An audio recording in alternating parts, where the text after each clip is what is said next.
अस्सलामुअलैकुम। First lecture, ठीक है। ये जो मेरा फर्स्ट लेक्चर है, मेरा नाम जो है अफरा है। और आज जो हम पढ़ रहे हैं वो लफ्ज़ के जो BSN सेकंड सेमेस्टर की प्रिपरेशन है। अभी जो है वो एग्ज़ाम फॉर्म आ गए हैं, तो अब ये जो है उसकी जो प्रिपरेशन होगी और इंशाल्लाह जो है मई में जो है एग्ज़ाम की डेट आ जाएगी। तो हम शुरुआत करते हैं। ये जो है यूनिट नंबर 9 है किडनी डिजीज़ का, how to management chronic kidney disease की न्यूट्रिशनल जो स्ट्रेटजी वो कैसे मैनेज करते हैं, ठीक है। What's the main function of kidney, kidney का जो मेन फंक्शन क्या है। Removes waste through urine, kidney जो है वो वेस्ट को रिमूव करती है यूरिन के ज़रिए, ठीक है। उसकी हम जो एक्सप्रेशन को देखते हैं, तो kidney remove excess water, nitrogen waste, electrolyte and toxic substance from the body. Kidney जो है वो एक्सेस वाटर को, नाइट्रोजन वेस्ट को, इलेक्ट्रोलाइट्स जो टॉक्सिक सब्सटेंस होते हैं उसको जो है क्या करती है, वो रिमूव करती है। Question number 2, chronic kidney disease is caused by damage to which structure. Chronic kidney disease जो है वो कौन सी स्ट्रक्चर जो है वो डैमेज होती है, तो होती है वो है नेफ्रॉन। तो नेफ्रॉन जो है होती है सीकेडी तब होती है जब नेफ्रॉन डैमेज होता है, मतलब नेफ्रॉन का जो प्रोग्रेस है इरिवर्सिबल हो जाता है, तो सीकेडी होती है, ठीक है। Which test is used to check kidney filterability. ऐसी कौन सी टेस्ट हम करेंगे जो हमको पता चलेगा कि किडनी फिल्ट्रेट एबिलिटी है, मतलब किडनी फिल्टर कर सकती है, वो है EGFR हम करेंगे तो हमें पता चलेगा कि किडनी फिल्टर कर सकती है या नहीं कर रही, कितना मतलब करती है, उसका मतलब परसेंटेज क्या है। और विच स्टेज ऑफ सीकेडी में रिक्वायर डायलिसिस और किडनी ट्रांसप्लांट, ठीक है। सीकेडी की वो कौन सी स्टेज है जहाँ डायलिसिस या ट्रांसप्लांट होता है, वो है स्टेज 5, ठीक है।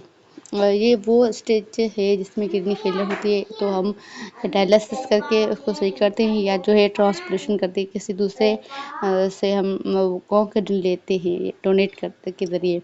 What is the most common cause of CKD, CKD का मोस्ट कॉमन कॉज क्या है। डायबिटीज मिलाइटिस, डायबिटीज मिलाइटिस की वजह से, वो कैसे कि जब हाई ब्लड शुगर होगा, किडनी की जो ब्लड वेजल से है वो क्या होगी, वो डैमेज होगी, ठीक है। तो क्या तो इस वजह से सीकेडी कॉमन है। How does hypertension affect the kidney, kidney पर हाइपरटेंशन कैसे अफेक्ट करता है। हाइपरटेंशन का मतलब है हाई ब्लड प्रेशर।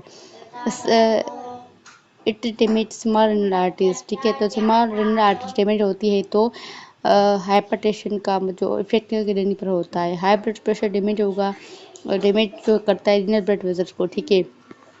जो है नेफ्रॉन का जो फंक्शन है वो डिस्ट्रक्शन कर लेती है। High sodium intake in CKD can cause, अगर हम हाई सोडियम जो इंटेक करते हैं तो सीकेडी में कॉज होती है, लेकिन इसका मेन वजह क्या है, मतलब सीकेडी में ऐसा क्या होगा। तो हम अगर सीकेडी में कोई पेशेंट है, ठीक है, और हाई सोडियम इंटेक करता है तो क्या होगा, एडिमा होगी और हाइपरटेंशन होगा। एडिमा मतलब स्वेलिंग होगी, हाइपरटेंशन मतलब high blood pressure. Too much sodium causes fluid retention, अगर टू मच सोडियम होगा तो फ्लूइड रिटेंशन होगा, एडिमा मतलब स्वेलिंग होगी, हाई ब्लड प्रेशर होगा। एक्सेस फ्लूइड इन सीकेडी के लीड टू, एक्सेस फ्लूइड होगा सीकेडी में तो क्या होगा, हाई ब्लड प्रेशर होगा। Excess fluid increase, excess fluid होगा तो ब्लड वॉल्यूम इंक्रीज होगा, जब ब्लड वॉल्यूम इंक्रीज होगा तो ब्लड प्रेशर जो है राइज होगा, जब ब्लड प्रेशर राइज होगा तो किडनी जो है डैमेज होगी।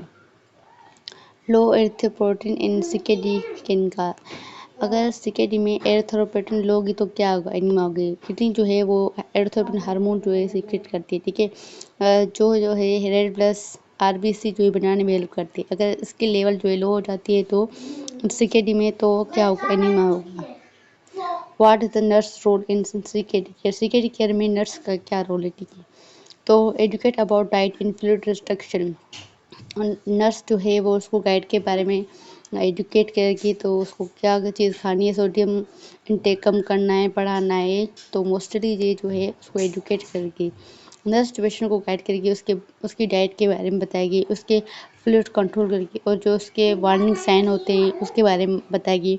को जो है उसको मतलब पंक्चुअल करे कि मेडिकेशन के वो टाइम पर अपना डाइट करे और उसको मतलब ख्याल रखे उसका। तो आज का जो लेक्चर है यहाँ पर ख़त्म होता है। इंशाल्लाह हम फिर किसी और लेक्चर में हम आपका स्वागत करेंगे, वेलकम करेंगे इंशाल्लाह। ओके बाय, अल्लाह हाफिज़।